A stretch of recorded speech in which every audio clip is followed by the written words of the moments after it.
Welcome back, everybody, to Standing Committee on Canadian Heritage. This is meeting number 38. Pursuant to the order reference of Tuesday, February 16th, the committee resumes consideration of Bill C-10, an act to amend the Broadcasting Act and to make related and consequential amendments to other acts. Today's meeting is taking place in a hybrid format. Once again, I'd like to ask everyone for their patience. Let's try not to talk all over each other, only because it gets very confusing for the people watching, and it gets even more confusing for people who are taking record of what we're saying. And I appreciate your patience in that. So let's dive right into where we left off last Friday. We are now coming up on an amendment put forward by the Conservative Party. That's CPC 9.1. If we all want to turn to our documents, we're okay. CPC 9.1. Mr. Chair? Yes, Mr. Miller. Legislative clerk. Mr. Aitchison sent an amendment Friday by email. There were two, amendment number 1 and sub-amendment number 4. Oh, I see.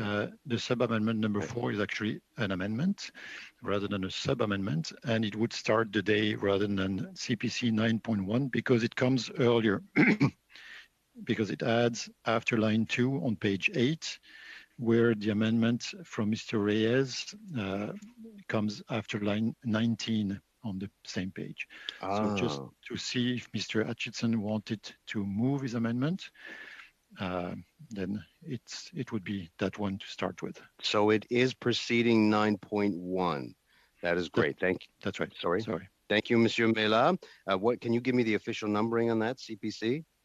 No, I don't. No, I don't, because it was sent by email, so I don't have a number for it. All right. So that means we start with Mr. Aitchison, who has an amendment for us. Mr. Aitchison, you have the floor to move your... Oh, sorry. I do have Mr. Reyes. Oh, I had Mr. Reyes with his hand up. Sorry. I guess he doesn't want to speak now. Mr. Aitchison, the floor is yours. I'm happy to defer to Mr. Reyes. I actually need to find that particular amendment. I didn't realize we were going to be starting with the second one that was inadvertently sent on Friday. So I don't have it in front of me right now. So if Mr. Reyes would like to speak to it, he's welcome to. But I need to find it before I can speak to it.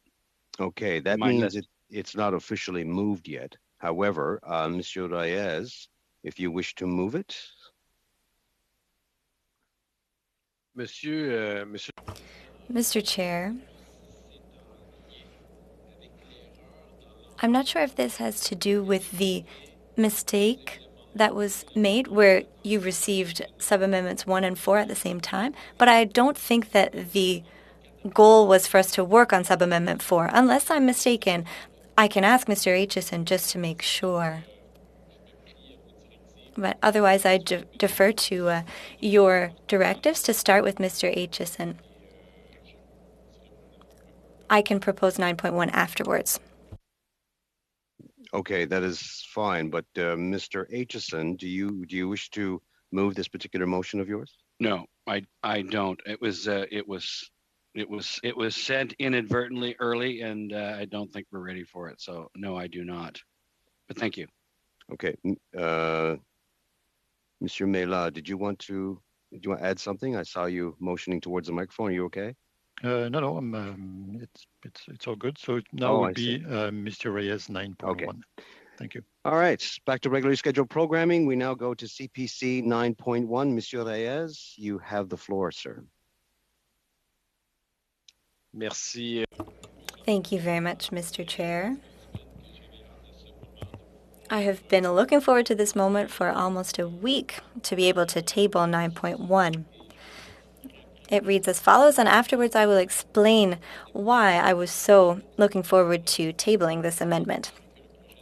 So that this act in Clause 7 be amended by adding after line 19 on page 8. This act does not apply in respect of programs that are uploaded to an online undertaking that provides a social media service by a user of the service who is not the provider of the service or the provider's affiliate or the agent or mandatory of either of them for transmission or retransmission over the internet and reception by other users of the service. And point B, online undertakings whose broadcasting consists only of such programs. Now, if I may, Mr. Chair, I would like to talk about the objective of this amendment and do a recap while I'm tabling it. This bill was tabled last November. As the minister has highlighted, this was a bill that was highly anticipated by everyone to ensure that Netflix and other online broadcasters like Amazon and Disney Plus, all of these which were named by the minister, be regulated through the CRTC by the government. This should be done in a fair way in comparison to our conventional broadcasters like TVA, etc. We know all of those broadcasters. And the same goes for various radios that we know, Radio-Canada, CBC, and commercial radio broadcasters. This government has been in place for 6 years. This was a highly anticipated bill. We were waiting to work on it since last November. And time again, I believe that the committee has worked diligently to move forward in this progress. We, for example, carried out a pre-study on Bill C-10, and this is a privilege that MPs have. And in this case, it was even more of a privilege because of how anticipated this bill was. And the number of amendments to this bill clearly shows that even in the minds of MPs who have been for this bill 100% since the beginning, had many recommendations, many amendments to propose.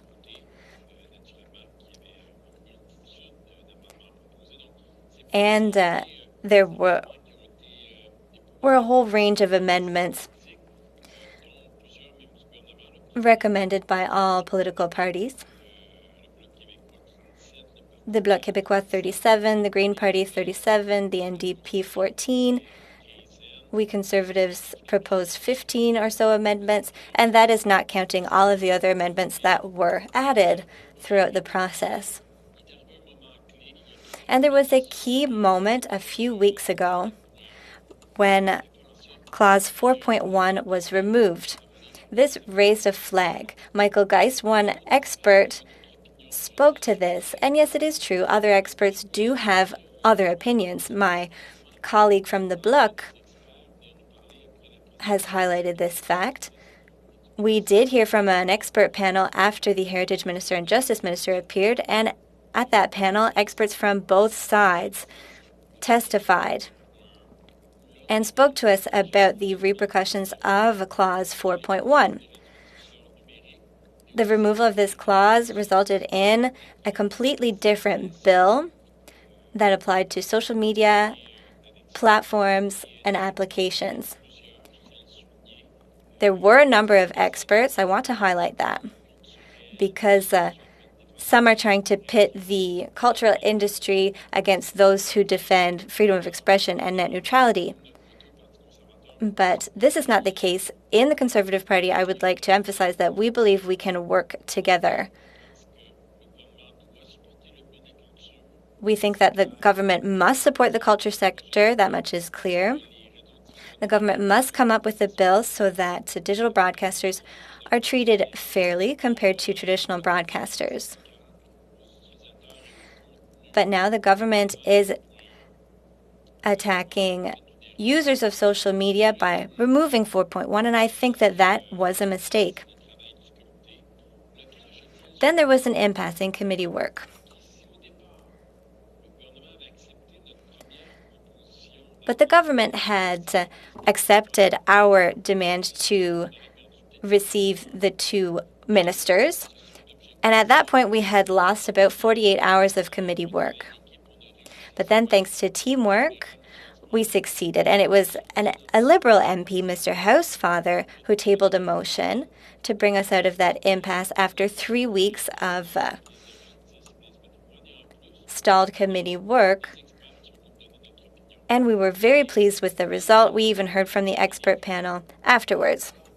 But people continue to sound the alarm. Questions are being asked about all of the powers that would be conferred to the CRTC.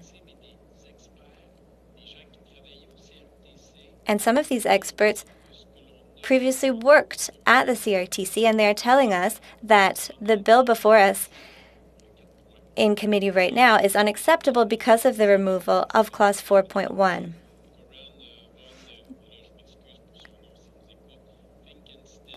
Corinne von Finkenstein, former president of the CRTC from 2012 to 2014, Peter Menzies, also between 2013 and 2018 worked on the CRTC, and Peter Menzies said that this is a full-blown assault on the foundation of democracy. It's difficult to understand how much shamelessness can lead to such a decision. Other former members of the CRTC with other experts from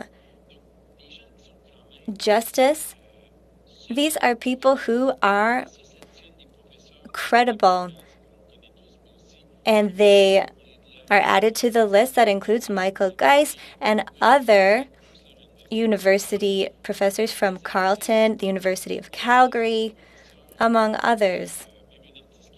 There were influencers, Mike Ward, artists who are clearly against Bill C-10, who have posted their opinions on social media to say so.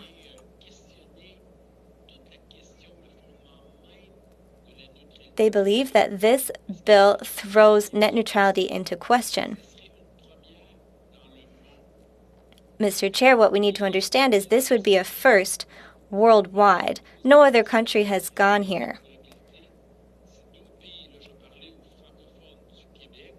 For Quebec francophones, for example, if a country like France or other francophone countries tried to do the same,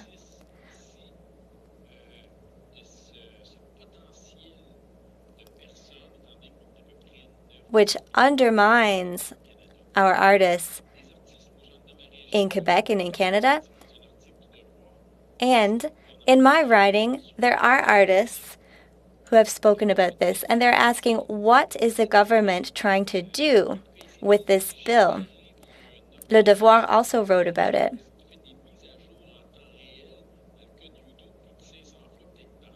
Take the example of YouTube. Hundreds of updates are made to their systems every day. And in 2017, Justin Trudeau said that he defended net neutrality.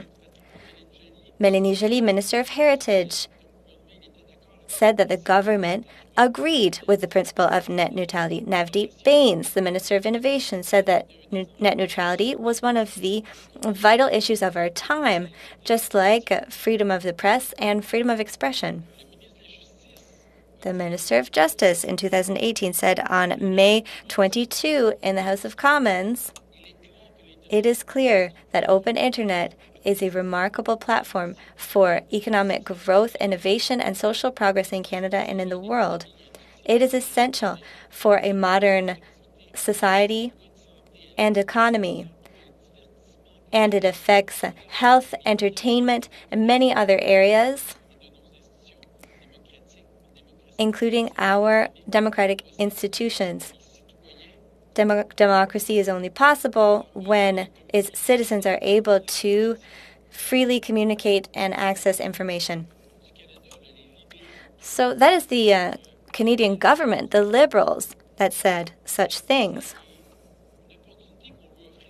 This is an opportunity that we want to present to the committee in the context of all of this work we are currently doing.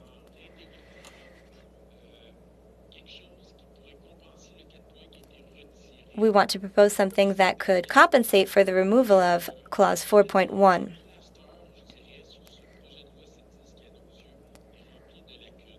We believe that Bill C-10 is full of gaps.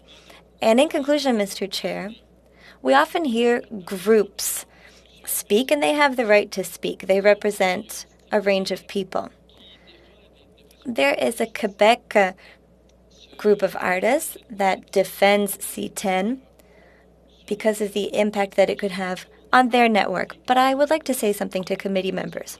When the minister tabled Bill C10, and I would like to be very clear here, and I would like for everyone to listen carefully, including those listening online. Before Clause 4.1 was removed, the minister went even to Tout le monde en parle and other talk shows and other interviews, said that Netflix, Spotify, Disney+, other online broadcasters would result in $800 million in revenues and discoverability for Canadian content, Indigenous creations, etc. We were interested in that calculation, and they told us that that calculation came from assuming that the same regulations would be imposed on online broadcasters as on conventional broadcasters, even though the CRTC will not make those decisions for another 9 months.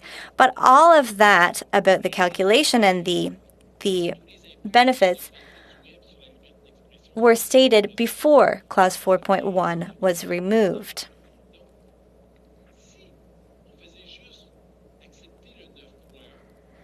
So if 9.1 had been maintained, we would have been back to square one. And if the government was serious about supporting the culture industry, and the minister even went as far as to say $1 billion in his calculations and estimates, but that was the case before 4.1 was removed. That can no longer be the case. I think that we are risking this, taking a risk with this bill because of the removal of this clause. Last week, we received correspondence, and we do receive much correspondence. I hope committee members have read some of them. I understand that they couldn't read all of them. But from the British Columbia Libraries Association, we received a piece of correspondence in particular. This is a group that represents public libraries. And what did they say? It was sent on May 13th, 2021. If anyone is interested, they sent it to me personally in addition to sending it to the committee. And they also sent it to all BC provincial politicians. They said that this is a non-profit organization and registered library and wants to support administrators in their role of running libraries.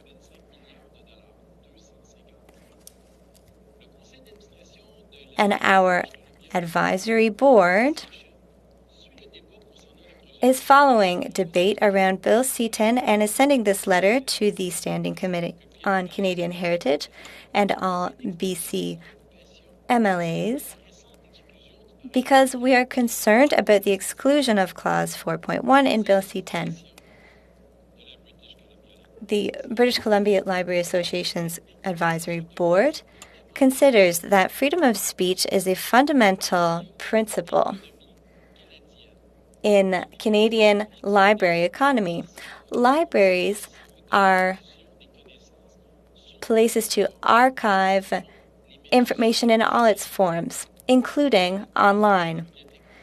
Because public libraries are free and do not require subscription, Canadians consider libraries to be an essential part of freedom of expression.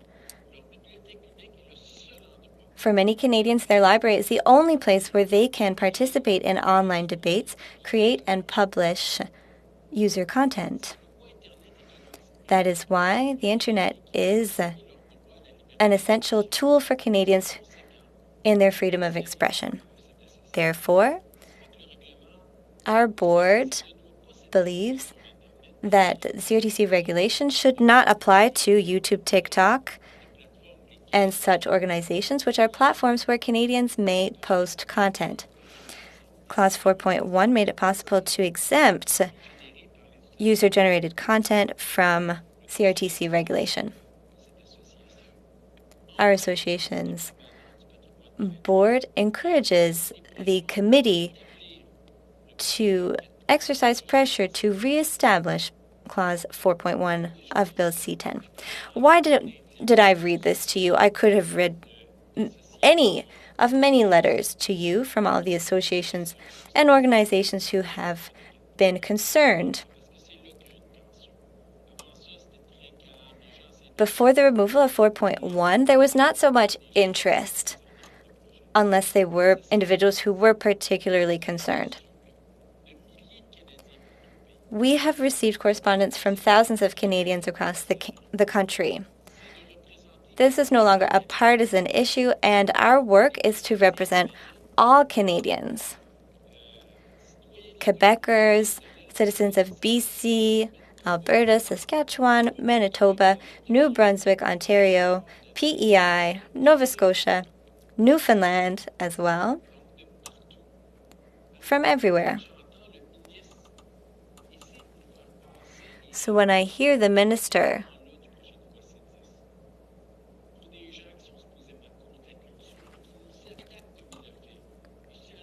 framing us as if we were against the culture, I would say that he's attacking everyone who has a different opinion than the government, and that frightens me.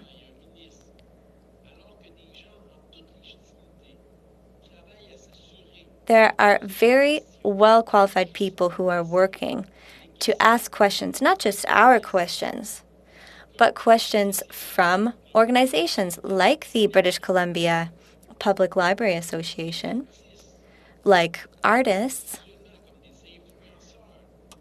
individuals, influencers, web users,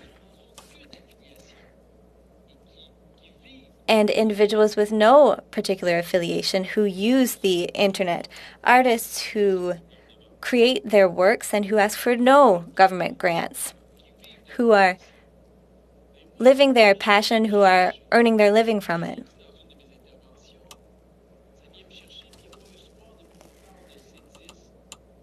This hits home for me, and every day since we've been working on C-10, I have never had trouble sleeping at night because I truly believe that I am doing what I must in alignment with my principles and have been doing so since the beginning of the study of this bill. So I would ask committee members to allow us to move forward in this process and to cross our fingers, because hopefully the government will not trigger an election. Because if there is an election in the fall, if the bill has not yet been adopted, it will not be the Conservatives' fault. It will be for one reason and one reason only, that Minister Guilbeault failed in this bill that he tabled despite the 6 years he had to work on it. He failed by removing 4.1 on a Friday afternoon without even having consulted us, even though he had promised to give us warning and to work together with us. For 3 weeks, he blocked committee's work before the Minister of Justice agreed to come and speak to us, and now the Liberal government is probably going to trigger an election in the fall, which means that no matter what work we accomplish here and now, it will be lost. So if we want for this bill to move forward, whether or not we are for it, whether or not we are fully for it, if we want to respect all stakeholders who have been sending up yellow flags, orange flags, red flags,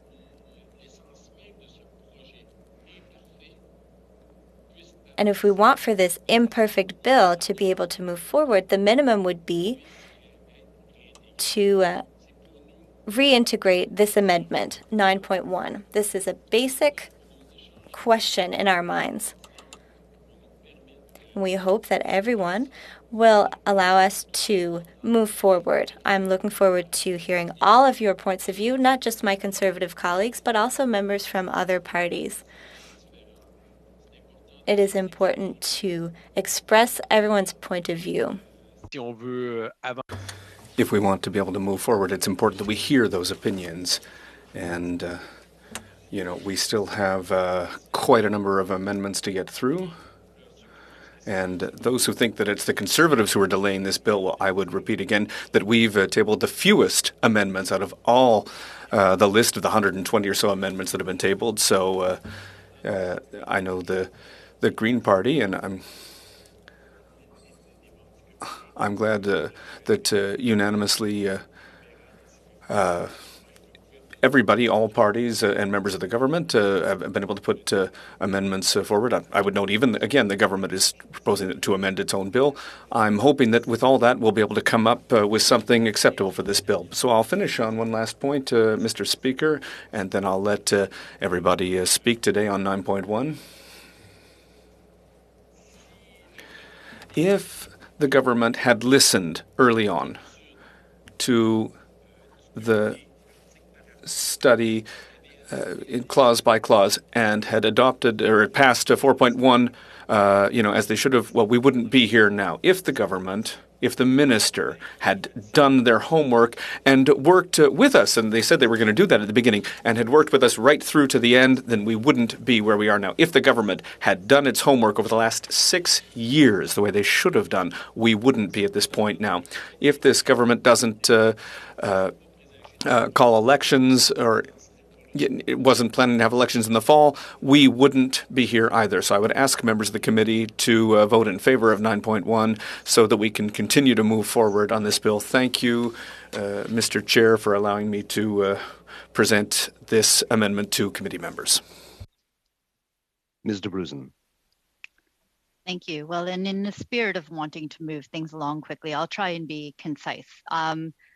The majority of the committee agreed to the removal of 4.1. That was a decision as a majority of the committee, not just one party here. But that was part of a package which included the addition of 11.1, which restricted the powers of the CRTC and obligations for social media companies. And that was a restriction for social media companies to only be required to report their Canadian revenues, to contribute a portion of those Canadian revenues towards the creation of cultural productions, and to make Canadian creators discoverable. So that was we have to look at the bill as we're going through it as a whole package and not section by section. And so yes, there was a removal of one section, and then through amendment, an addition of another, which completed that picture.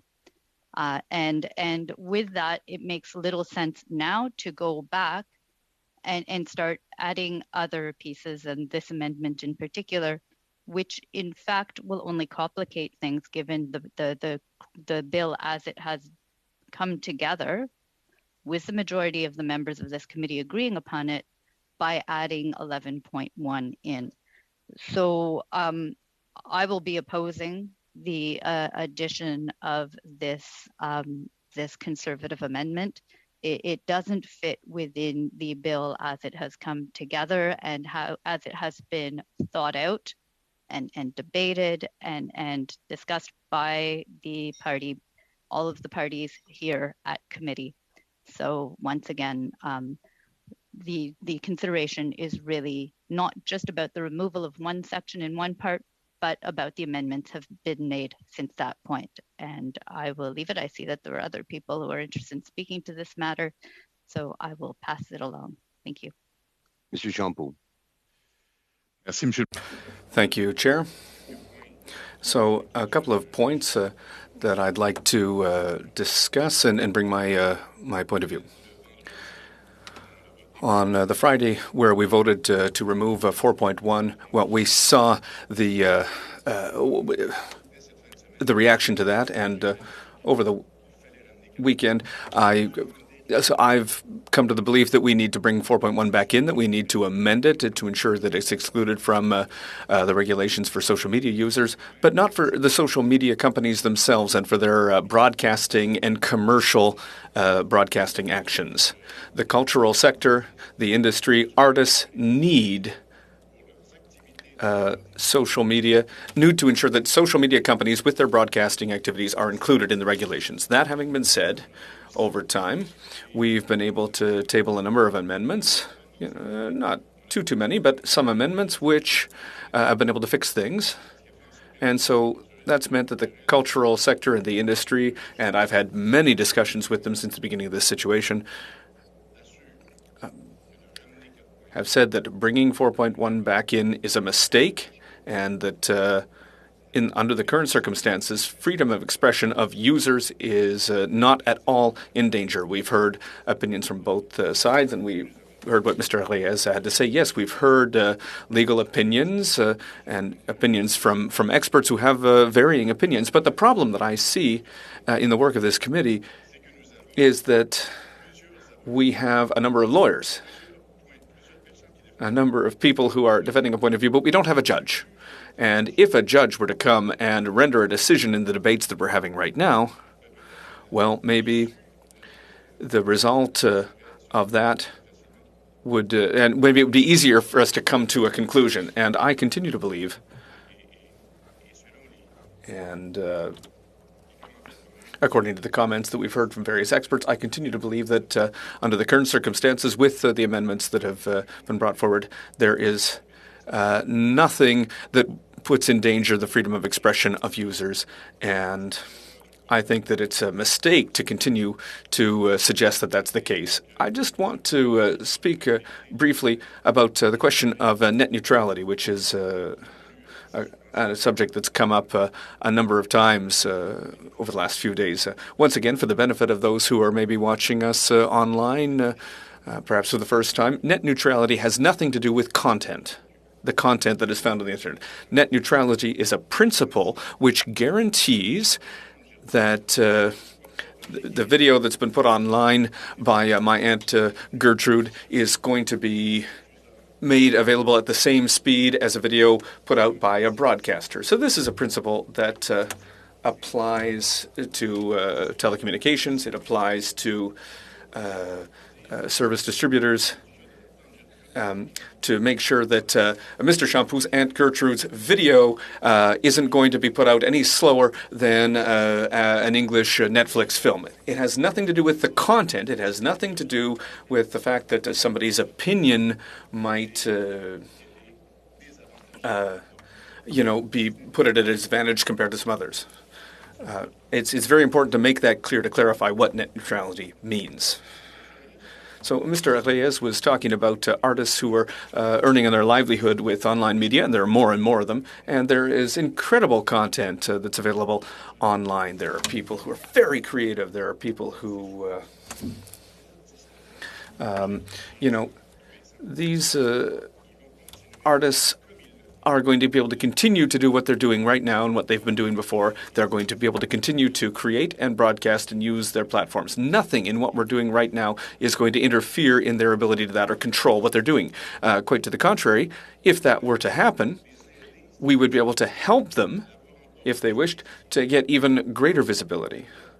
The law will apply to broadcasting companies, to businesses who have an impact on Canada's broadcasting system and who have an impact on the cultural sector. So the YouTuber or the artist who has their channel and who broadcasts their content, they're not affected. They're not directly affected by this.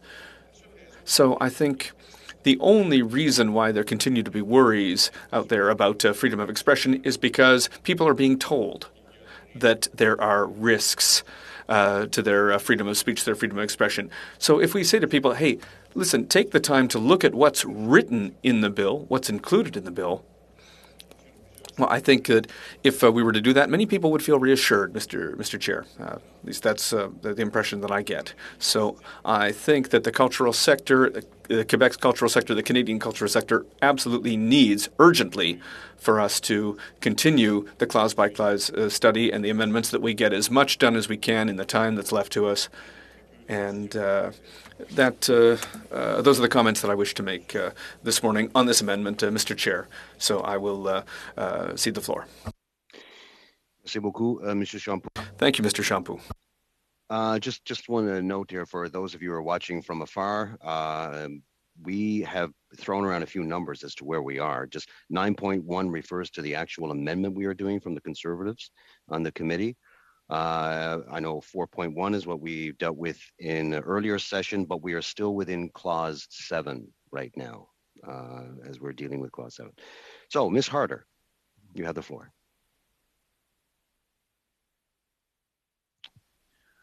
Thank you, Chair.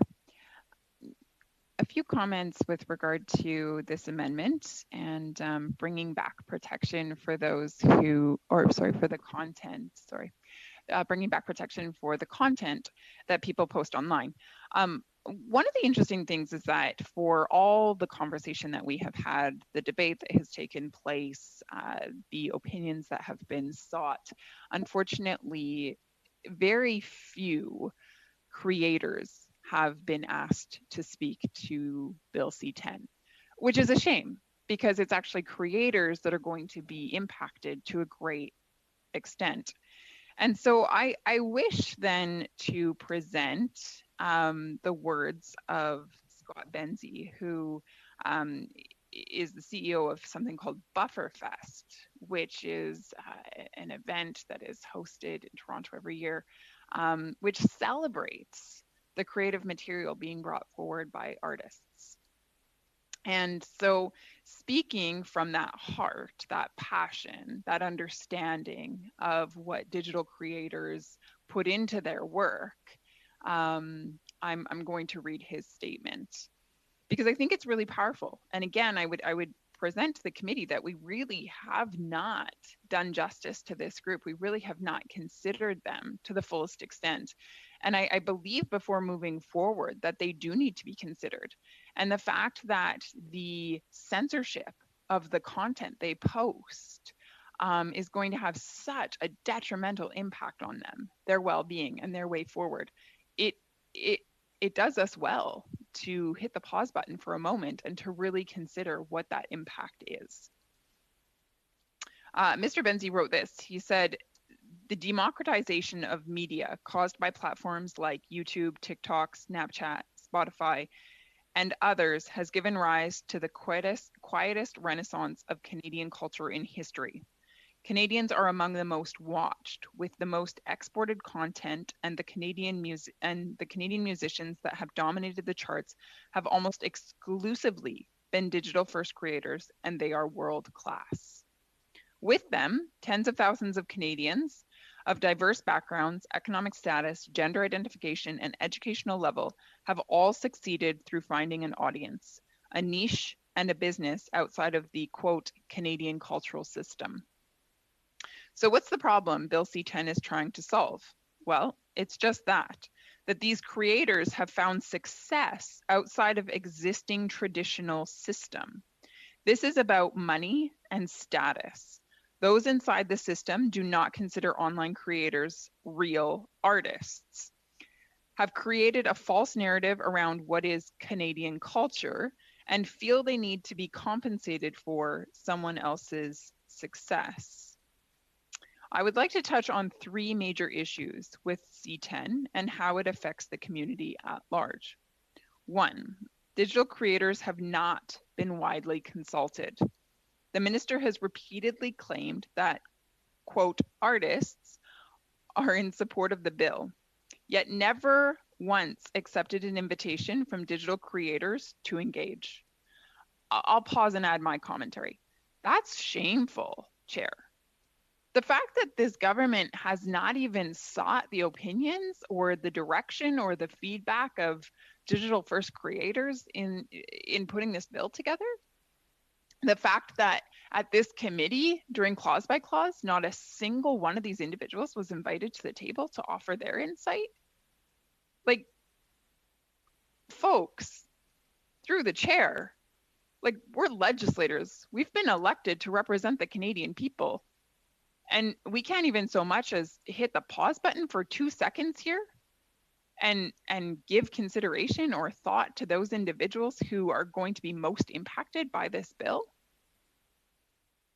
And this is a government that claims to be for diversity and for inclusion and for advancing in the digital world. This bill is a direct attack on all of those things. I'll resume to Mr. Benzie's statement here. It is clear he means, quote, traditional artists. Legislation is being written without any consultation of those being impacted and being written by people who do not understand the first thing about how money is made, audiences are found and maintained, and how discovery online happens. At least not without being propped up by regulation and subsidies. Just because Heritage has heard from YouTube, TikTok, etc., does not mean they have heard from creators themselves. His second point. Technically, the bill is flawed. While promoting Canadian culture is an admirable goal and one we support, non-organically promoting videos and content on platforms could negatively impact the discoverability of the content. Elevating one video or song over another means demoting someone else's video. Who makes that decision? Likely, it will benefit media organizations over new and emerging voices trying to break through. That, along with the definitions of CanCon as a binary from Netflix to TikTok, is not only impractical, it might be impossible to define and regulate. Additionally, CAVCO requires all creators to be incorporated. That will again discriminate against new and emerging creators. Finally, Canada cannot take this step and expect fair and equal treatment abroad. If this same step is taken in the US, we will see an end to Canadian online success stories, millions of dollars in revenue for entrepreneurs, and a diverse representative Canada, as 90% of all YouTube views specifically come from outside of Canada for Canadian creators. 3, the Canadian cultural system. We are being told C10 is needed to save, quote, Canadian culture. But who defines it? For years, digital-first creators have been written out of grant applications, told that they do not have a distribution plan because they don't have a deal with Bell or CBC, and have not had access to money through funding organizations, even with the honest attempts from those organizations to include them. If there is to be a tax or inputs from the platform, it is imperative that those funds be set aside for the creators that use those platforms. This is nothing more than an attempt from an industry that is not as important as it once was to get a piece of the pie. Digital-first creators do not have unions or lobbyists, or in-house grant writers. Additionally, unlike conventional producers, they do not spend time worrying about the government because their success has not been predicated on it. Do not allow those unions to grab money from the platforms and then fund the same programs they always have in the same way they always have. Bill C-10 is legislation based on a fallacy of popular Canadian content. If it is passed, creators need to be at the table while the CRTC cleans it up. When we talk about the Canadian media landscape, the truth nobody wants to talk about is that the sea change is already here. The most popular Canadian storytellers and media are not traditional anymore. Watch Mojo might be the most successful export in Canadian content in history, and it dwarfs the audience for programs as great as Schitt's Creek, but I don't see them winning Canadian Screen Awards. Peter McKinnon is probably Canada's most famous photographer. While traditional infrastructure tries to find ways to be inclusive, Molly Burke, Steph Sanjati, Julie Vu, King Bach, Shannon Boodram, Lily Singh, and thousands more have already smashed barriers that traditional media are still wrestling with. He goes on to say, I'll just leave a few names in music as well. Justin Bieber, Alicia Cara, Shawn Mendes. So what they all have in common is that they didn't need the quote Canadian media industry for discoverability. They just needed it not to get in the way. I fear we are starting to get in the way when we should be finding ways to enable more voices, more stories, and more Canada. Those are the words of an individual whose life is consumed with advocating for and understanding, working with digital first creators. This is a group that has not been consulted. This is a group that has not been understood.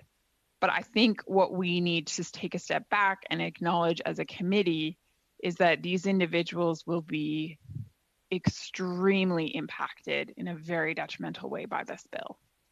Point of clarification. There's no such thing as a point of clarification. One second. The chair wishes to. I'm going to make a ruling. Just one moment. Mr. Housefather, I'm assuming that was you. I just heard a voice. It was, Mr. Chair. I Go was ahead. wondering if you could clarify if all parties on the committee were able to invite witnesses.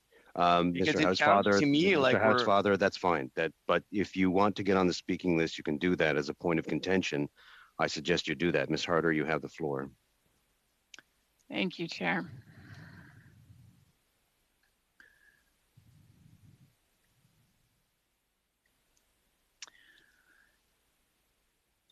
When we talk about the digital content that is put up online and the fact that this bill, if it moves forward the way that it currently stands, will censor that content, we need to take that very seriously for two reasons. One, the impact that it will have on artists or creators, and two, the impact that that will have on their audience, those individuals who go on YouTube and use it in order to access content.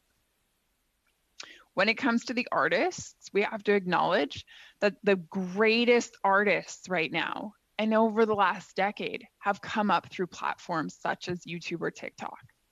And so we're talking about artists who are young and aspiring and diverse.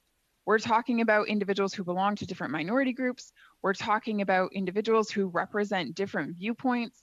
We're talking about individuals who are able to bring Canada to life. But they won't necessarily make the cut when it comes to being acknowledged as, quote, Canadian content producers or not, because they don't fit the traditional mold.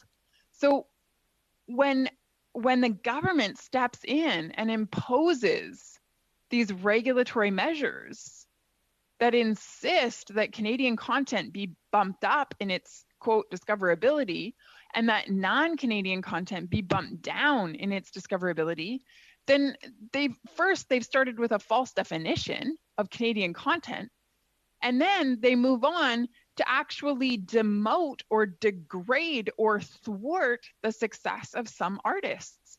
Because again, those artists won't make the cut. Let's take Lily Singh, for example. I mean, she's Canadian, fully Canadian, functioning from Canada. And in many of her posts, she talks about Canadian issues. But in many of her posts, she talks about her Indian culture and heritage. In some of her posts, she talks about other countries. In others of her posts, she just talks about things that are just hilarious. Not necessarily Canadian content per se, but she's Canadian, functioning in Canada, and enjoying a life of artistic and artistic success. She'd be punished. If Bill C-10 passes, her content gets demoted. It gets moved to the bottom of the page. Meanwhile, I don't know, maybe basket weaving gets moved to the top because everybody wants to learn about basket weaving.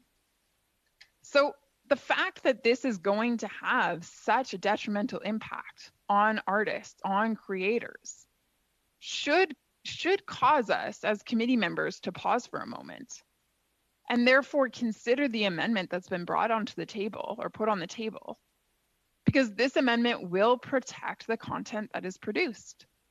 It will make sure that these artists have a fighting chance, that they are captains of their own destiny, that they get to determine their success based on the way that they perform, based on growing an audience organically, which again, I'll remind the committee, 90% of their audience members are beyond the borders of Canada, are from all over the world. And so if we start putting fences around these individuals, fences, sure, they'll protect some artists, but they imprison other artists. And so it'll actually prevent them from being able to achieve the level of success that they would be able to achieve on their own. Artists are not asking for more government regulation. In fact, they're telling me quite the opposite. They're telling me they want the government to get out of the way. They're creators, they're creative, they're entrepreneurial, they're hardworking. They don't want the government to step in and dictate to them what they can and cannot do. And they certainly don't want the government to step in and determine what is Canadian and what is not Canadian and whether or not they make the cut. They just want to continue to create and enjoy an audience and provide something of value to those who would enjoy their talent.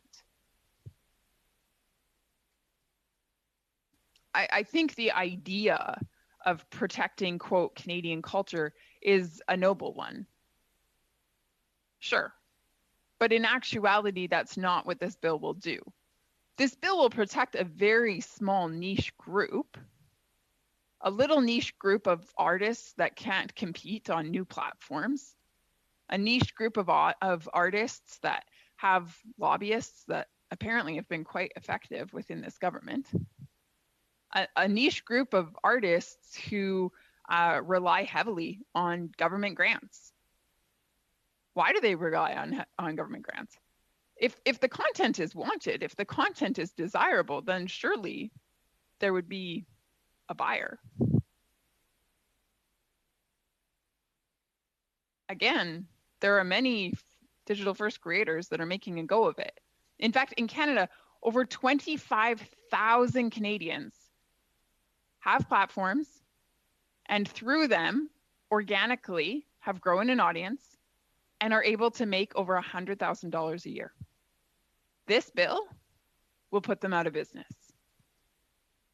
So much for a government that believes in a digital economy. This bill is a direct attack on that. It's shameful. I think we have to ask ourselves then, what defines Canadian culture? What defines Canadian content? What is going to make the cut and what isn't? And that definition we discover is extremely flawed. Again, putting an end to so many good Canadian artists. The amendment that's been brought forward would protect the content that individuals post online. It would protect it from getting bumped up or bumped down.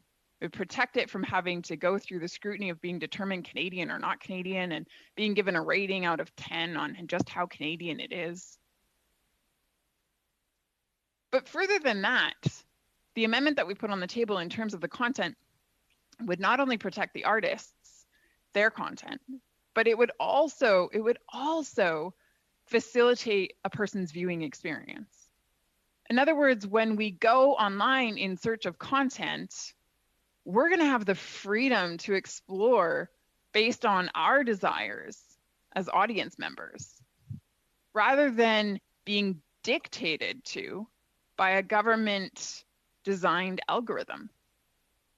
So again, in its current form, this legislation will result in algorithms that will be put in place that will move content up or down in the queue and make it available to us based on what the government wants us to see, based on, quote, Canadian content.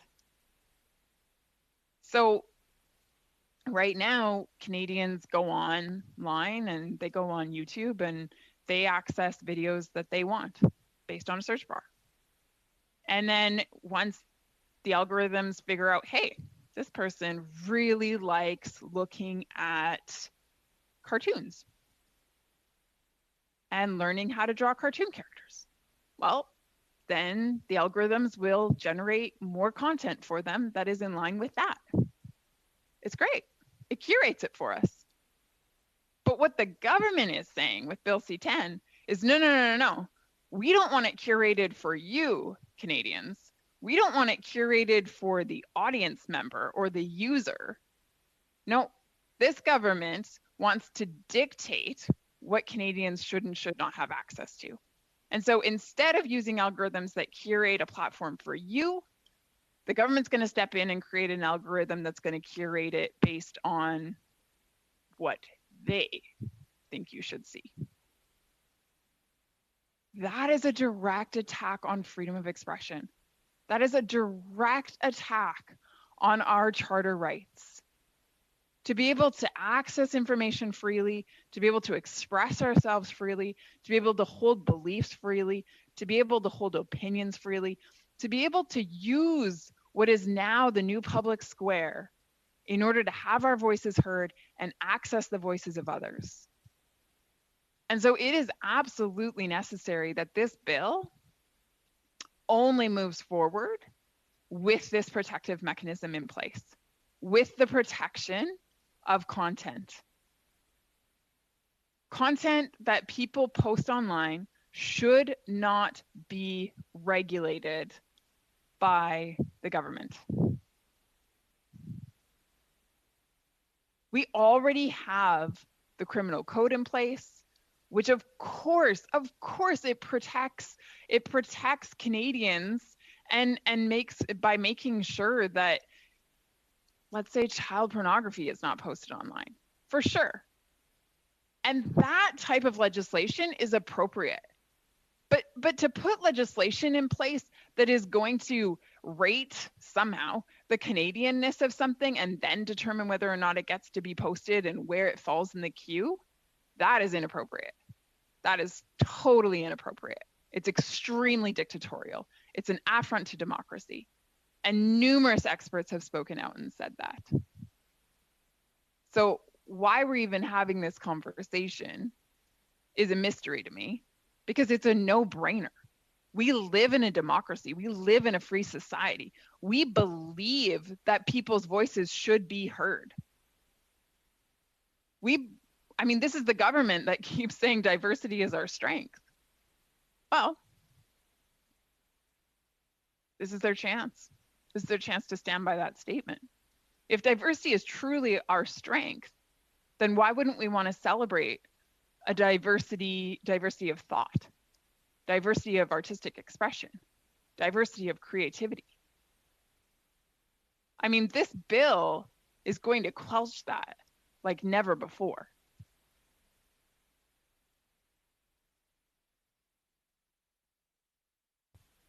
This amendment is needed in order to protect the content that so many post online. And this amendment is needed to protect those individuals who wish to access that content freely.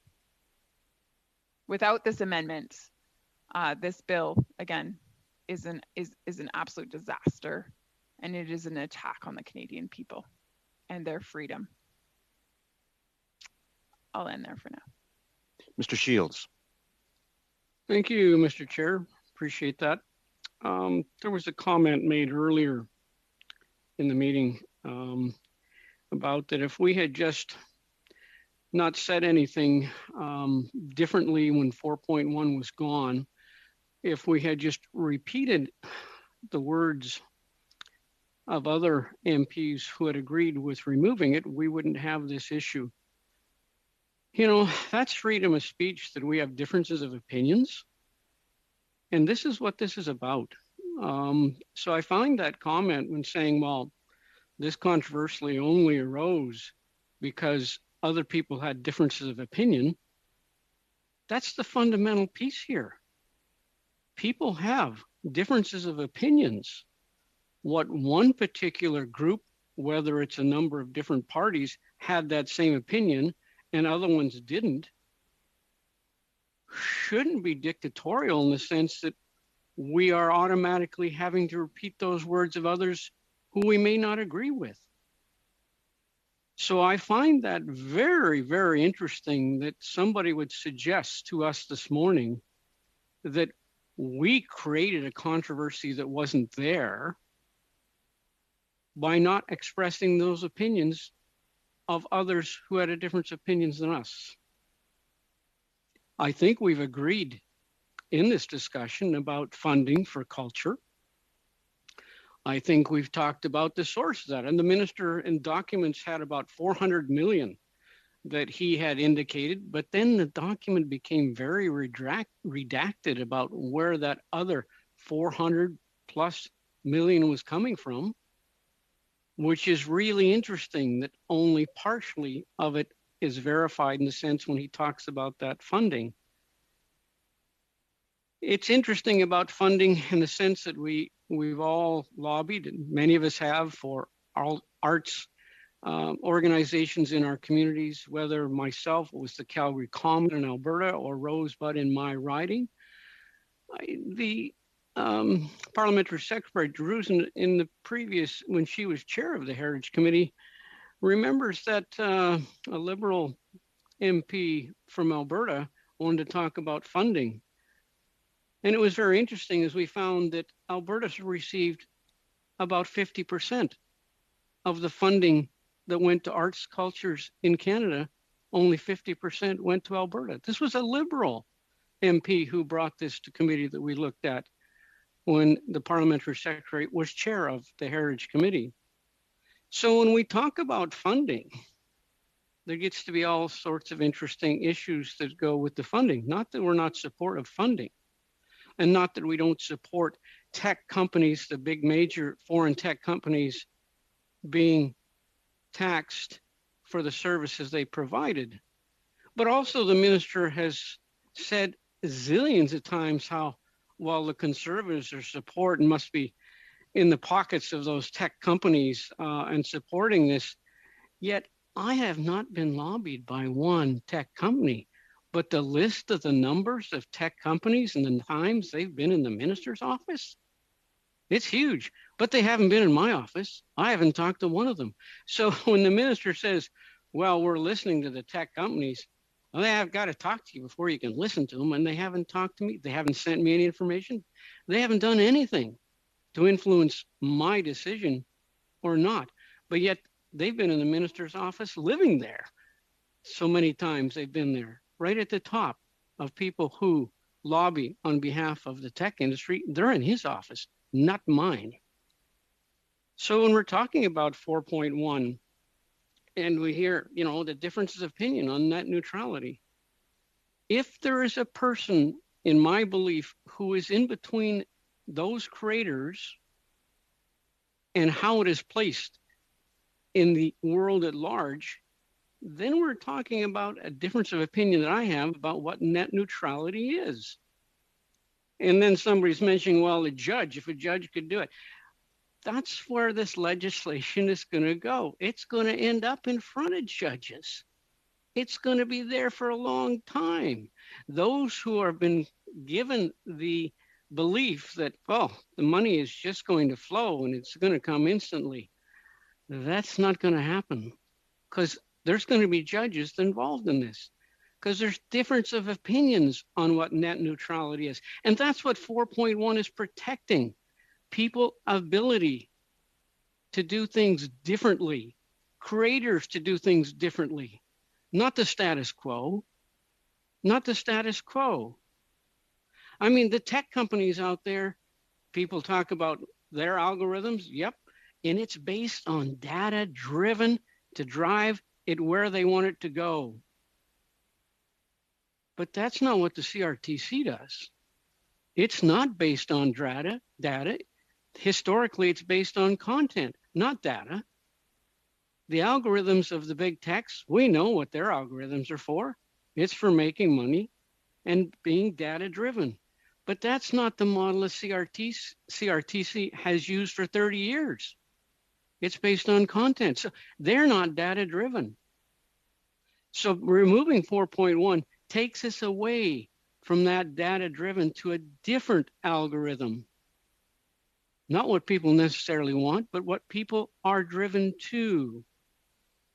So that rating system, and it's become interesting as the news stories of this past week talked about how businesses buy services to get them rated higher. And also there's services who you can buy to take away negative ratings that you might have. Or maybe you want to buy that service to take away your competitor by driving that rating.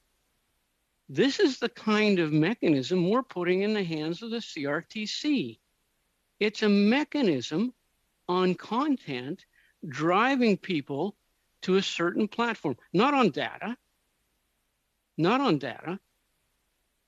on content.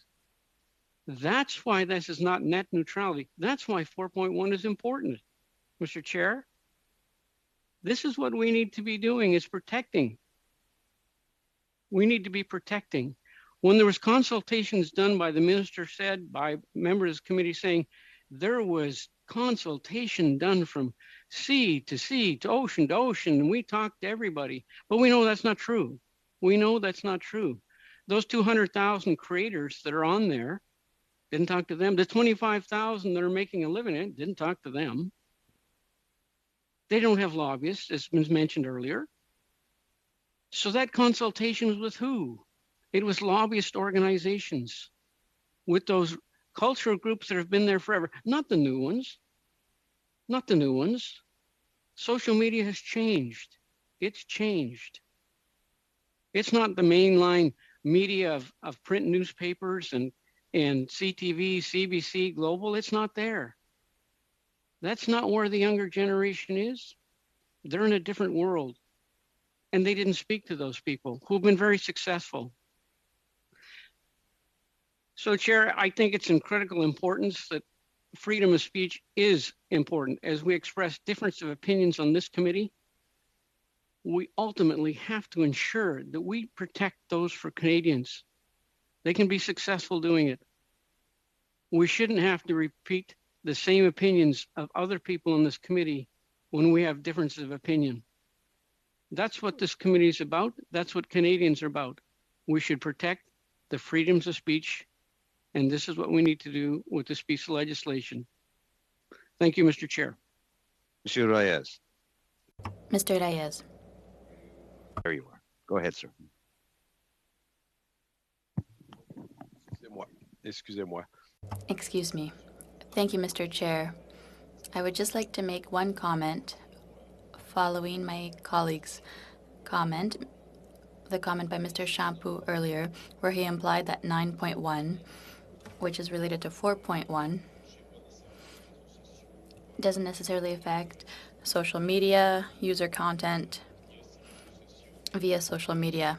I'd just like to mention that it's a memo from senior officials that was submitted in the hands of the minister that clearly said that applications up to audiobooks, the CRTC would have the power to legislate. We often talk about YouTube and TikTok because people are very familiar with those, but it includes Amazon Prime, NHL.tv, TVA Sport, RDS Direct, Sportsnet, PlayStation Online. So sports apps for training on the web. Anything that users do privately without being part of an association.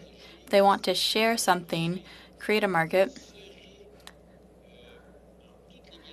that would be something that the CRTC would have the authority to legislate. This is something that the minister received from their own officials, explaining that 4.1 would do that. So we're just making it clear that all users of applications, whatever they are, social media users.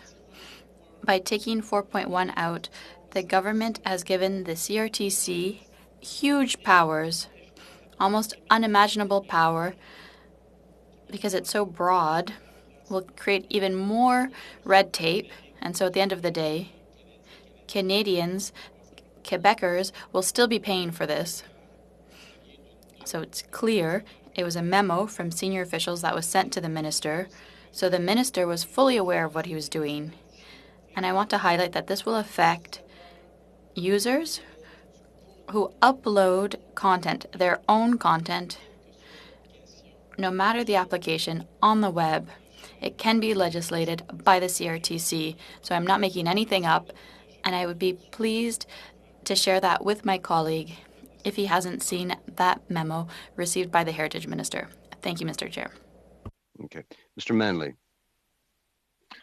Thank you, Mr. Chair.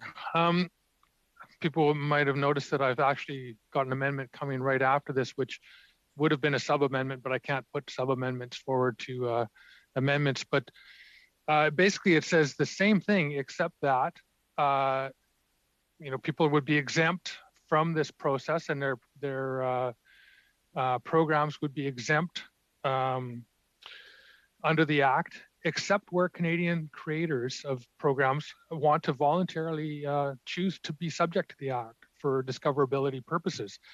And that the undertakings would be exempt except in those situations where Canadian creators want to be part of the program and be voluntarily subject to the Act. Now, the process, there's been a lot of discussion about how do you determine, what is Canadian content? It's actually a very simple process. In addition to being a professional musician, I ran an artist management company for a number of years and had some very successful Canadian artists that I did record deals for. I negotiated international record deals and distribution deals and licensing agreements for them. And I stepped through that process of MAPLE, which is the music, artist, production, lyrics process of determining what is Canadian content for music. It's a very simple process, and it's an easy thing to step through and score. I've also produced documentaries and educational films.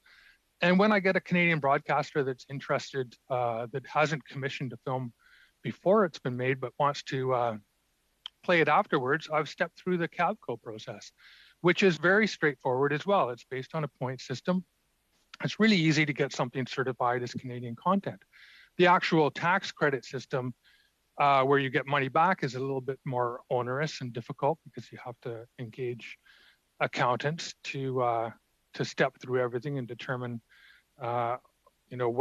what you're eligible in terms of funding. And if you don't have a big budget to deal with that, it's not necessarily advantageous for small producers, but that's a whole other thing.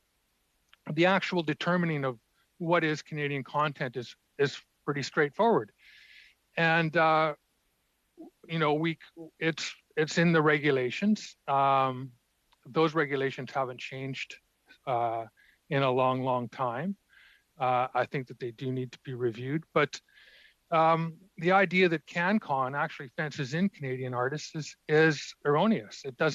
That's not true at all. In fact, CanCon has made it easier for Canadian artists to be discovered in Canada, to give them the financial wherewithal to be able to go and expand into other markets.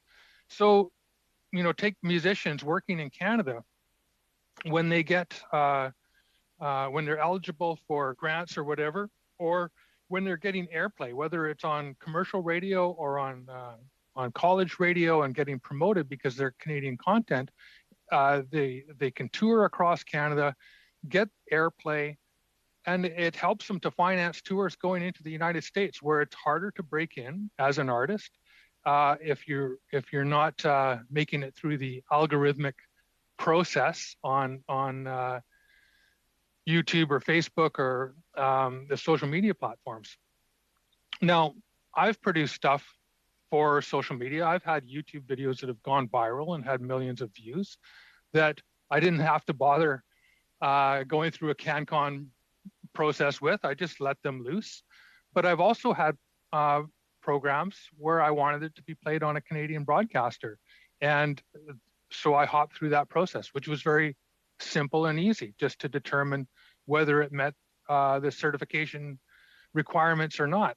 And to have a voluntary system where artists and producers are able to actually determine for themselves whether they want that discoverability, and then have a system where Canadians who are looking for Canadian content can find Canadian content easily through this process, makes a lot of sense for continuing to support Canadian talent, both musical talent, film talent, all of these other things. The CRTC regulations, say that programs under 5 minutes aren't covered under the Canadian content rules. There's no requirement for somebody making a TikTok video now or Instagram video to apply for Canadian content rules, and you can submit stuff for broadcast that is under that limit. It's not required that you have that you meet the CRTC regulation for it. Of course, those regulations can change, but it doesn't make sense really to be for the CRTC to be doing something that would be detrimental to Canadian artists. And so the idea that there's a fence around Canadian producers that would be created by these CanCon regulations is ridiculous. I mean, the CanCon regulations have helped artists that I've worked with tour Europe, tour all over North America, and actually break into those markets because they could afford to after making it here in Canada. So, I don't know if somebody wants to put forward a sub-amendment to this one, or we'll just wait and see what happens when we get to my amendment. But I think having a voluntary process would meet the needs of both people who are concerned about free speech and just wanting to put something out in the internet, and those that want to be discovered as Canadian content, and for audiences who want to be able to find Canadian content easier through a discoverability process. And have also these giant social media companies pay into a fund that helps produce more Canadian content. Thank you. Monsieur Champoux, s'il vous plaît. Mr. Champoux, please. Thank you, Mr. Chair. I'll try to be quick. I just want to respond to Mr. Shields. Earlier, he said something very important.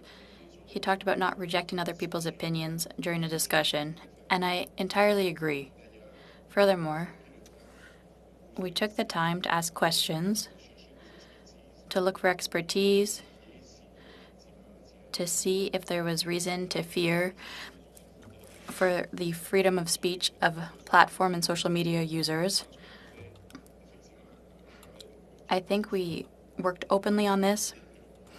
So yes, I agree that during a debate, we need to be open to opinions, to other people's ideas. We shouldn't just stay stuck on our own positions. We should allow for a healthy democratic debate. When I talked about the judge we didn't have at committee, that was an analogy. It was just to say that our dialogue, well, everyone has their own position. We might have needed a judge to make a decision, and I do know that it's very likely that these matters will eventually end up before the courts, perhaps. And the other point I wanted to make very quickly, Mr. Chair, is in regards to Ms. Harder's long monologue. I felt, Mr. Chair, that we were being lectured about the quality of the work done by the members of this committee, and I take some offense. We heard from 121 witnesses, 54 briefs during the study and pre-study of C10. I think the Conservatives were able to invite many of those witnesses, and I think colleagues who were here around the table did excellent work when we were doing this work. I think every party present did good work inviting the witnesses they thought were best. Did we invite everyone who should be heard? No, that's impossible. But all interested parties throughout Canada were invited to produce a brief to express their opinion on this matter. So I think the work was done well. There are a lot of questions being asked, a lot of points being raised by people who weren't necessarily there when we did the studies on Bill C-10. And so I think that can be a little bit difficult. Thank you, Mr. Chair. Mr. Aitchison. Thank you, Mr. Chair. I guess what I'm struggling with here in all of this is that there's been so much discussion about, you know, what we've heard, what we started with. We've talked about reports from staff. We've talked about you know, experts on different sides of this issue, and yet what I'm finding frustrating about this right now is the arguments that I'm hearing against the concept of putting 4.1 back in, or a slight variation of it that we think might capture some of the concerns of the governing party. I'm hearing that it's unnecessary. I hear that from a number of colleagues, not just the Liberal MPs, and yet what I'm struggling with that is if it's unnecessary. We've heard from a number of experts and a number of people now that say it is absolutely necessary. I'm hearing MPs say it's unnecessary because, you know, people's protections are already, you know, guaranteed in other sections of the bill. What I haven't heard is a legitimate argument to say that somehow putting 4.1 back in, or a variation of it like we've proposed today, is somehow damaging to the bill. So if it's just simply unnecessary, if you see it as duplication, what's so wrong about a little duplication when it comes to protecting freedom of expression online? Is it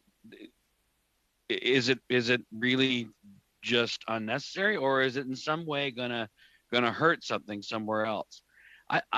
What I'm missing here is you're hearing a pretty clear message, I think, you know, from the Conservative members of this committee, that if we do this, we can move on.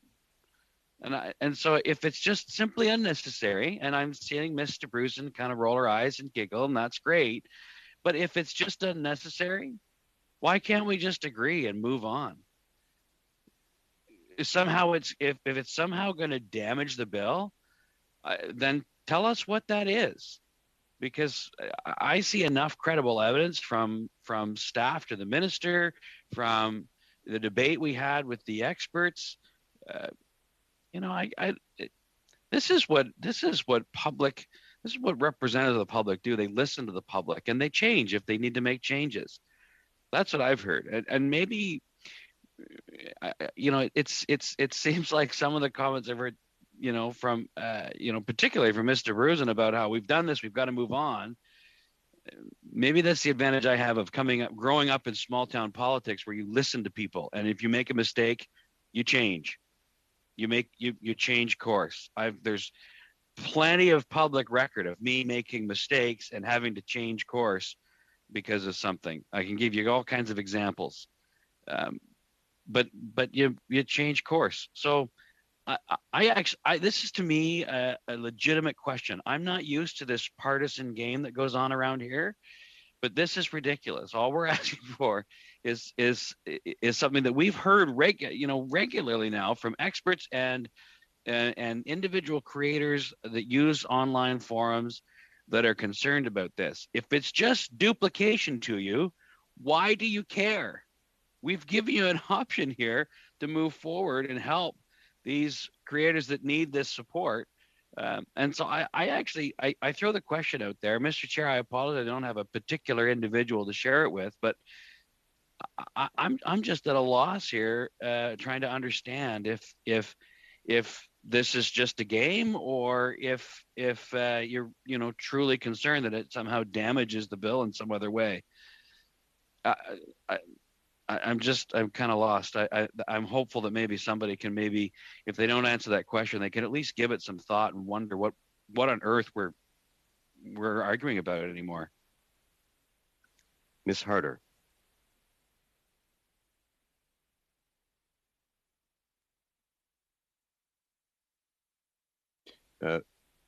Ms. Harder, are you there? You're not on mute, but I can't hear you. It probably has. Go ahead. I believe you can hear me there now, yes? Go ahead. Awesome. Thank you. My apologies, Chair. Sure. So just briefly here, because I've been attacked by a couple of those individuals who are on this committee right now, Mr. Shampoo and Mr. Housefather, with regards to bringing up the fact that we really haven't heard from content creators. And then it's been said that I should be silent. Sit back down, Rachel, because I had my chance. The members of this committee had their chance to put forward their witness list. That's unfair. That's uncalled for. That's undemocratic. Here's why. Number one, I have a voice and my voice matters. Number two, I'm a member of parliament elected by the constituents of Lethbridge, and I am here representing them. And I have not only the duty and the responsibility to do that, but also I have something called parliamentary privilege, which means that I can be here at this table and I can express the concerns that have been expressed by so many Canadians across this country. Monsieur le Président, j'ai un rappel au règlement. Mr. Chair, I have a quick point of order. Mr. Shampoo on a point of order. Je ne sais pas si c'est précisément. I don't know if it's specifically a point of order, but Ms. Harder is interpreting comments. I don't know what happened with interpretation, but I never presumed that she didn't have a voice. Would I ever say that. Mr. Shampoo, I'm for freedom. Thank you. Ms. Harder, you have the floor still. Thank you. And number three, is in terms of witnesses and whether or not we did or did not call creators forward at the start of this bill has zero to do with where we're at now. 4.1 was still a part of this legislation in the fall. 4.1 is no longer a part of this legislation.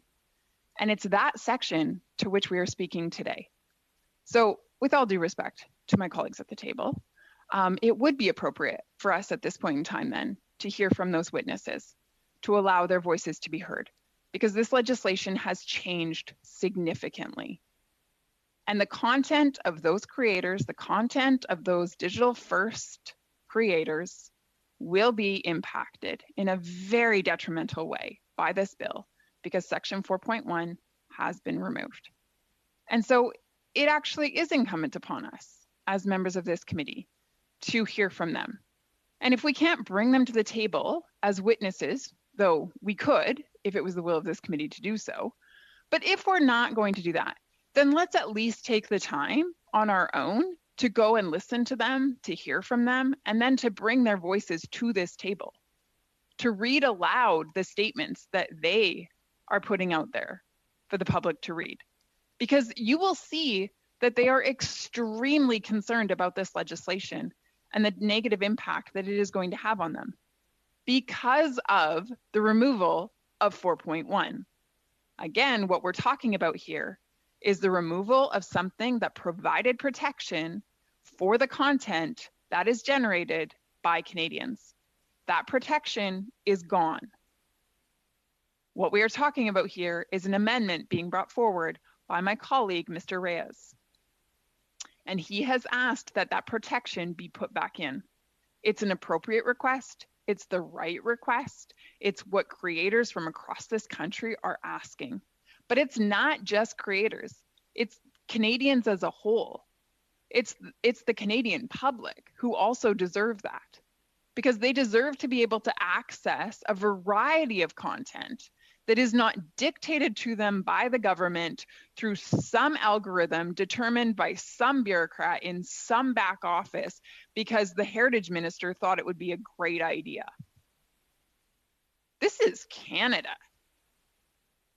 We are not like we are not Turkey. We are not Iran. We are not China.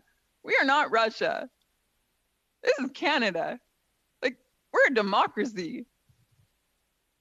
So why is the government proposing that Canadians be dictated to in terms of the content that they can post and can't post and its prioritization or quote discoverability?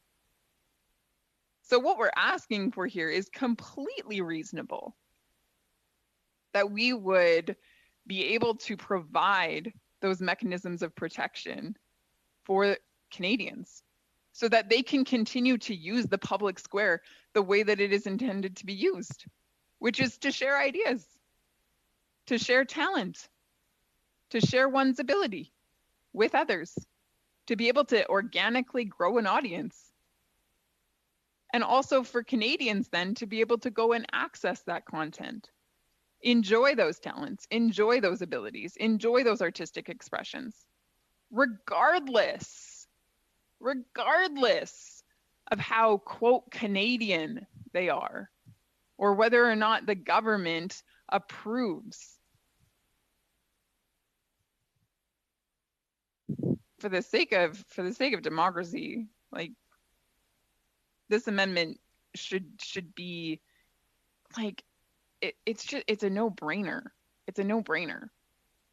I'm baffled by the fact that we're even having this conversation. That there would be some that would dissent to the protection offered to content. That there would be some that are of the view that actually Canadians should be censored. That there would be some that would suggest that the voices of some Canadians are more worthwhile than others. That the artistic expression of some should be celebrated more than the artistic expression of others. That some individuals deserve to be promoted and some individuals deserve to be demoted. That baffles me. It's sad.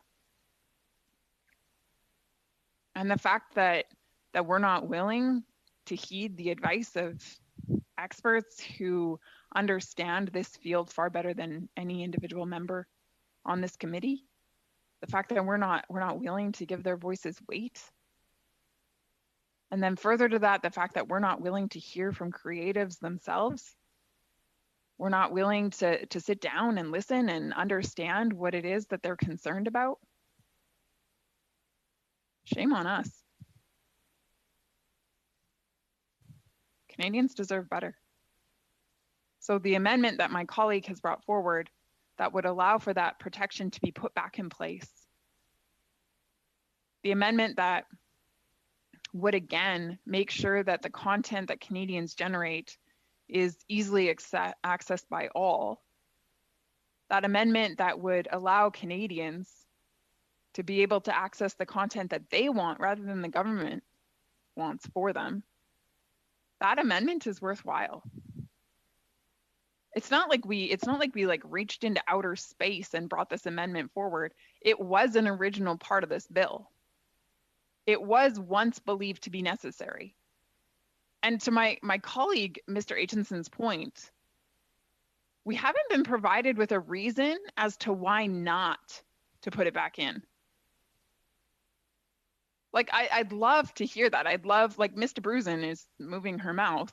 Maybe she'd like to put her hand up to speak through you, Mr. Chair. I'd welcome her thoughts on this as to why 4.1 is damaging. I mean, why wouldn't we want to protect the content that Canadians post online? Why wouldn't we want to make sure that their freedoms are safeguarded? Perhaps someone could answer that for me. Because right now that is totally unclear. I'm confused as to why we would want to become more dictatorial in our approach. I mean, we have the Charter of Rights and Freedoms. Don't we respect that? Don't we honor that? Don't we want to uphold that? Again, this is the government that says they're for advancing the digital economy and wanting to celebrate artists and all things Canadian, and diversity is our strength. So I'm confused as to why changes have been made to this bill that actually attack those things that they speak so passionately about. Why the attack on Canadians? Why the attack on freedom? Why the attack on artistic expression? Why the attack on young artists? Why the attack on aspiration, potential, opportunity, furthering oneself, entrepreneurship, innovation? I'd love to know why the attack on those things. Why aren't Canadians being celebrated for what they're bringing to the table? Why aren't they being looked at as amazing, amazing, amazing human beings who are capable of great things, who don't need big government to step in and dictate to them what they can and cannot say, what they can and cannot post, what they can and cannot access? I'd love to know why the low view of people, why the low view of Canadians.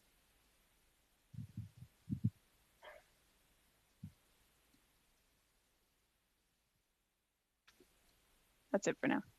Mr. Waugh. Well, thank you, Mr. Chair. We've gone an hour and 40 without a break, so I think we can all wait another 20 minutes. And I'm certainly not going to speak for 20 minutes, but I just wanted to reiterate what Mr. Reyes and others have said about, bringing back 4.1. To my dear colleague in the House, Mr. Shampoo, I agree that 4.1 did allow for YouTube to be regulated when it operated as a broadcaster of its own for-profit content. The language of 4.1 says it clearly. But then the department in December of 2020, it was a memo to the minister clearly stating that YouTube originals and YouTube music would be regulated even under 4.1. And, I've been quoted several times by the minister in the House and in committee talking about this. And then, of course, on that Friday afternoon when 4.1 was suddenly slipped through and eliminated. And I think it's been an interesting conversation not only today but for the last 3 weeks. And all our offices, I'm sure, have been inundated with concerns about C10, and rightfully so, because it is an important part of our culture. And I look at the Toronto Star today. And now we've got the, federal director of the Canadian Taxpayers Association doing attack on culture. And that's what we don't want, I believe, in heritage. Now we've got creators in culture. So now we have an editorial in the Toronto Star, it's today, and several comments now done by Franco Terrazzano. And I think as politicians now, all of a sudden, we support our creators. We support our culture in this country. But now all of a sudden, what this bill has done is, you're a bunch of freeloaders. You've gotten millions of dollars in the past, and now you've been exposed because many of these groups have lobbied the Heritage Department over the number of months and years. And now we're seeing, the figure that the minister himself brought out of 835 million. And Mr. Chair, we still have some doubts where that money is going to come from. I know I have an idea where that 835 million is coming from. Everyone says, well, it comes from, YouTube, and it could come from Amazon, Netflix, and so on. But indirectly, that comes from Canadian pockets. So, don't fool us. That 835 million is going to come from consumers. And so, on top of what is already put in to culture and all the sectors that the Heritage Department supports in this country. And we dearly love the support, and especially during the time of the pandemic for the last 15 months. We've seen it. All our, the member from Edmonton Strathcona talks about her constituency and being, viable and, want to get back to normal and have our culture in the summers and feeding hundreds, if not thousands of people in our communities. That's what this is all about. But I must say it's a disaster, this bill now.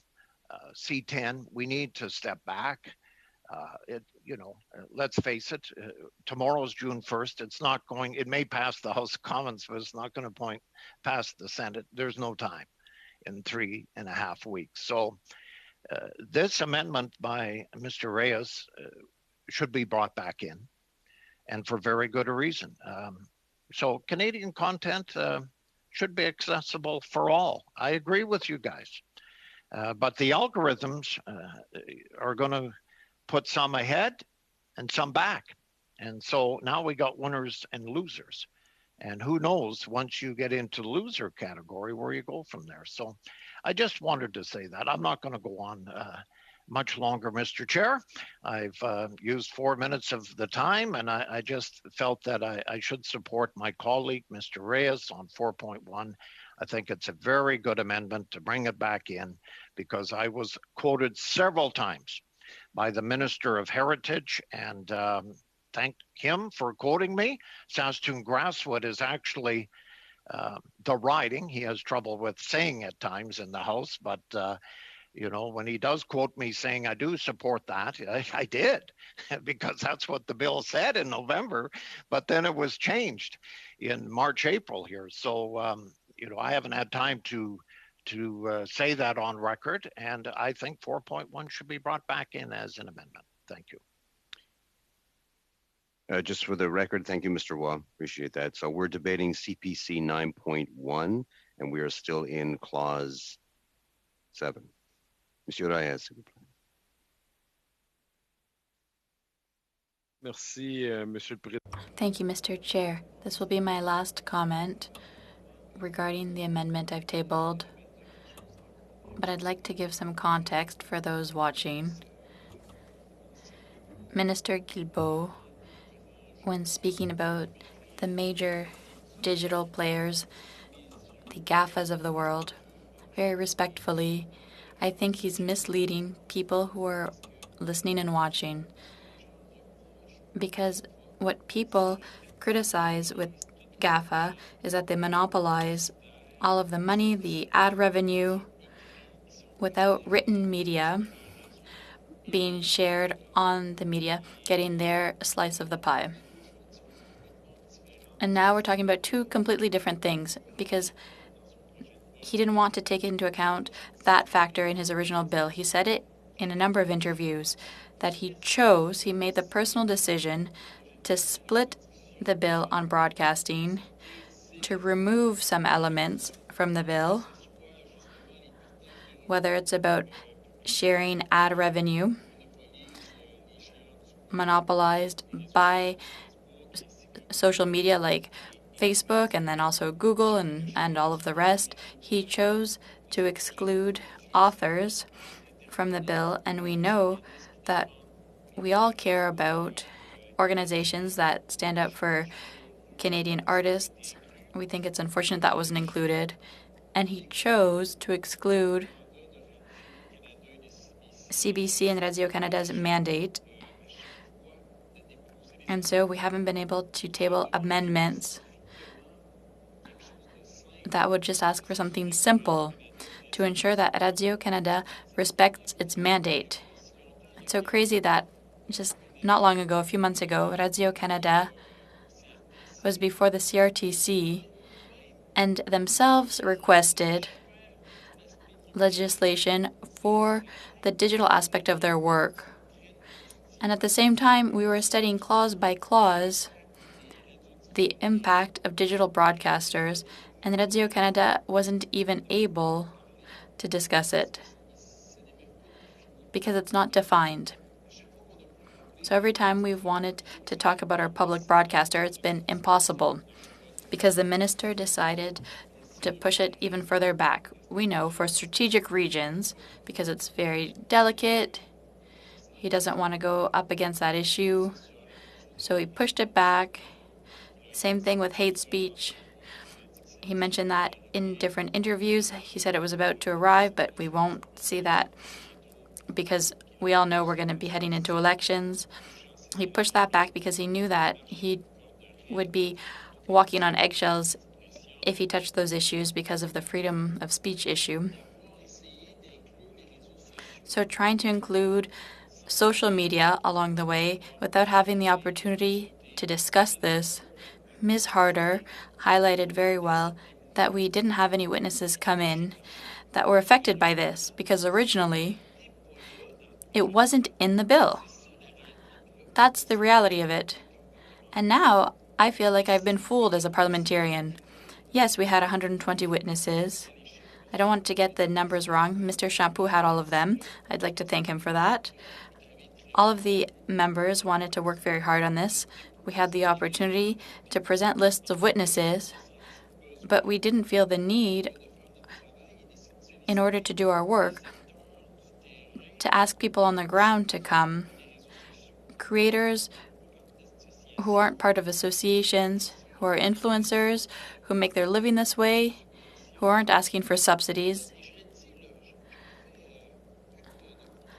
And I'll admit, I never thought to invite them to come speak. It's only after 4.1 was withdrawn that this became clear to us. That's the reality. And today we're being asked to accept this bill to go forward without having done our homework. And I just can't. I'm sorry, but I just can't. I'm stuck on this.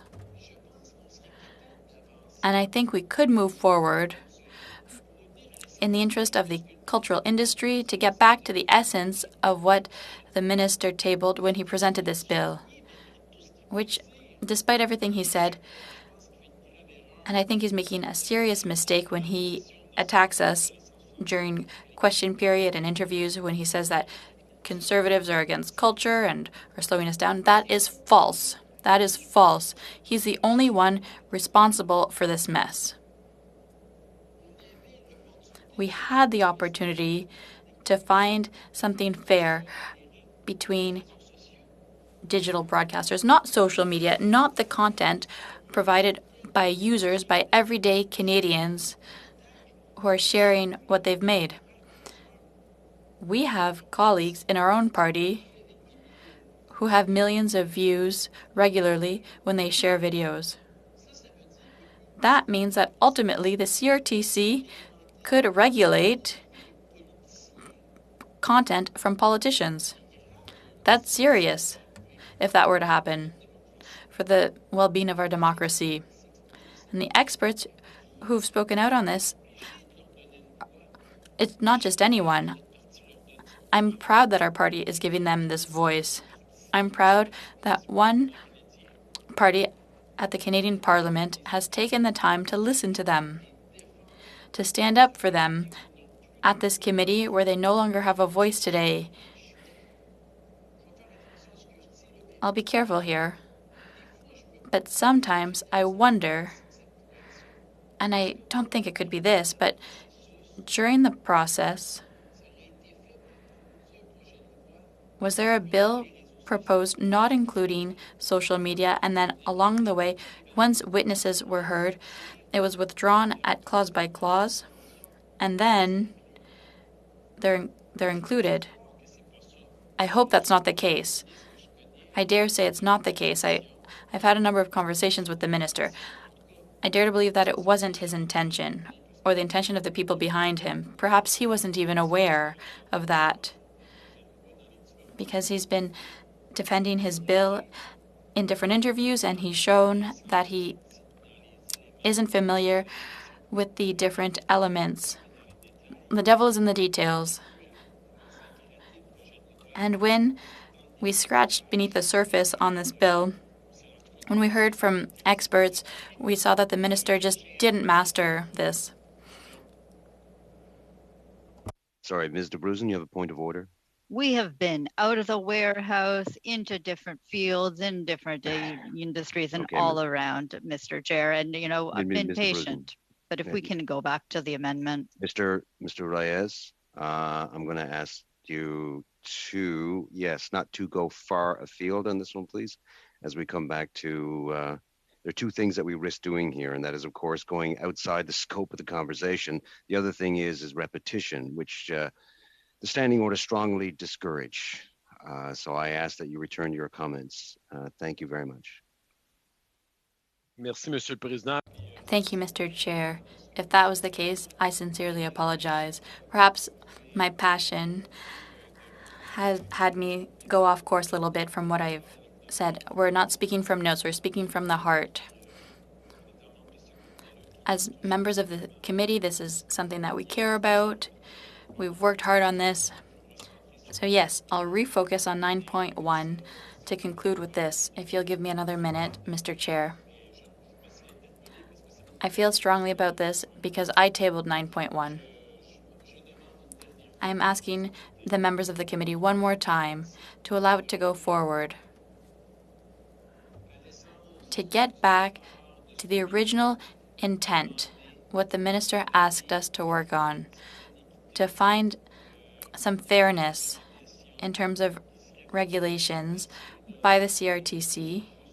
Some of us are more in favor of that than others, how much the CRTC should have powers, so that things like Disney, Spotify, and Netflix, so that they could be on a level playing field with our conventional broadcasters.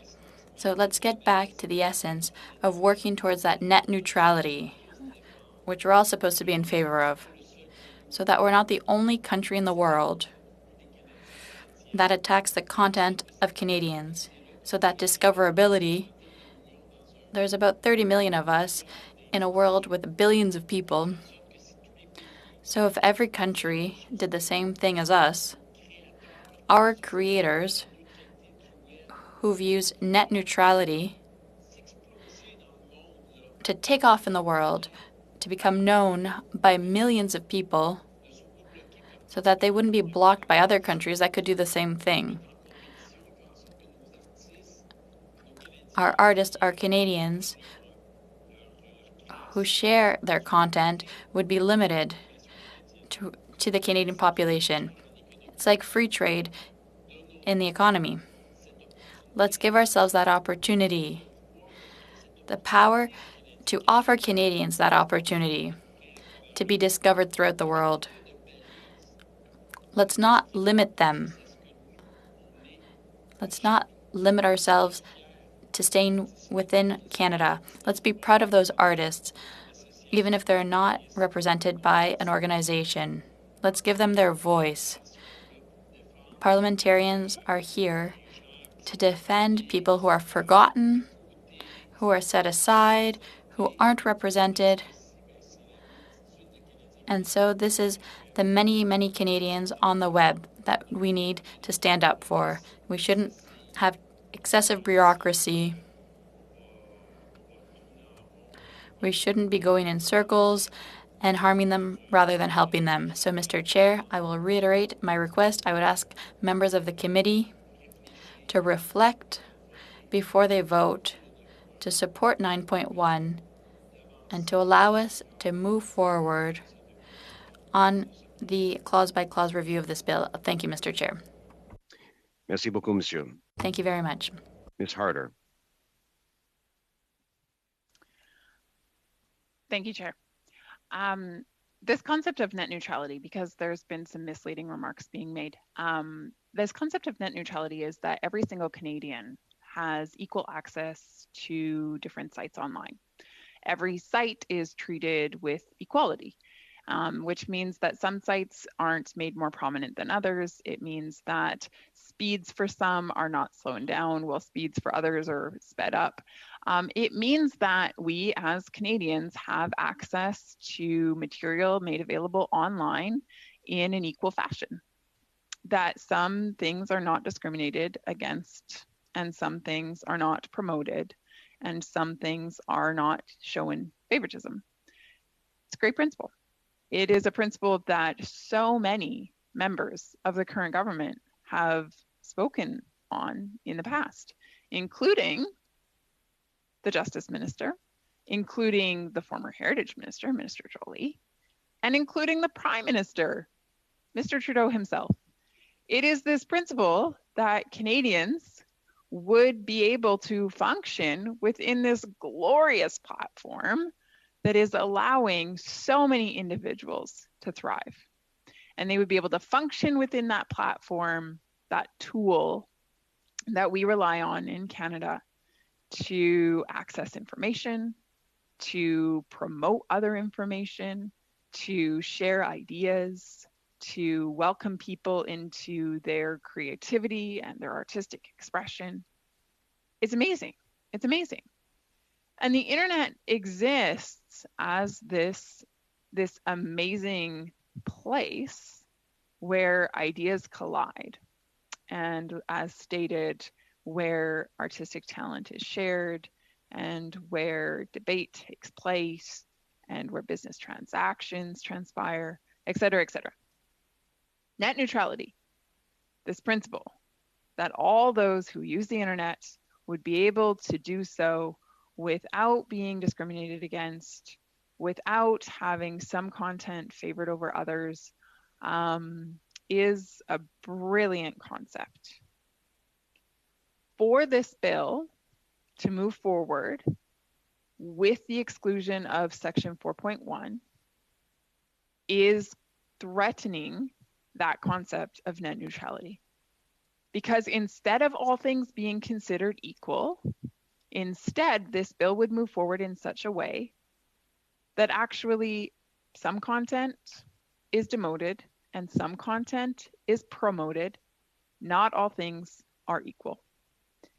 And the hand that guides this process is the government's through a regulatory arm known as the CRTC. To put the CRTC in control of such a thing is not only daunting for them by their own admission, but crazy. Like, it's just ludicrous. Like, this bill is under the guise of, quote, modernizing the Broadcasting Act. But the Broadcasting Act actually shouldn't be applied to the internet. Because the internet is this incredible place that is limitless. So you don't actually need the CRTC to step in and pick winners and losers, show favoritism to some and harm others.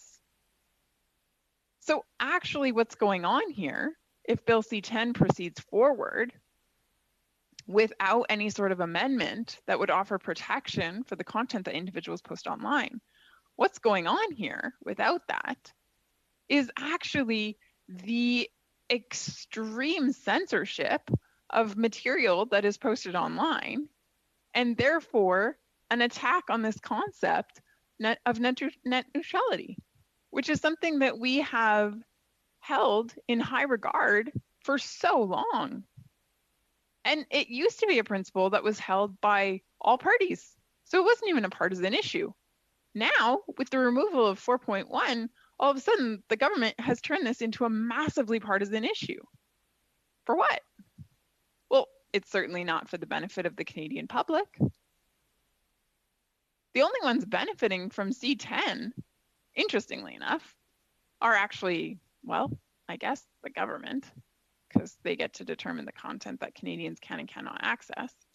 But then also, actually, it benefits the big telecom giants. Which is interesting because this government would say, no, this legislation actually goes against them. No, it doesn't. This legislation goes against Canadians. This legislation goes against those who wish to access content online and those who wish to post content online. This legislation goes against our freedom of choice. This legislation goes against our freedom to express ourselves, to share our opinions, to share our beliefs, to share our talents with the world. That's what this legislation does, if it moves forward in its current form, which is, again, why we should be voting yes to the amendment that's being brought forward, because we should want to protect Canadians. We should want to look after their well-being. We should want to give them the freedom to express themselves. we should want to allow Canadians to access the content that they so desire.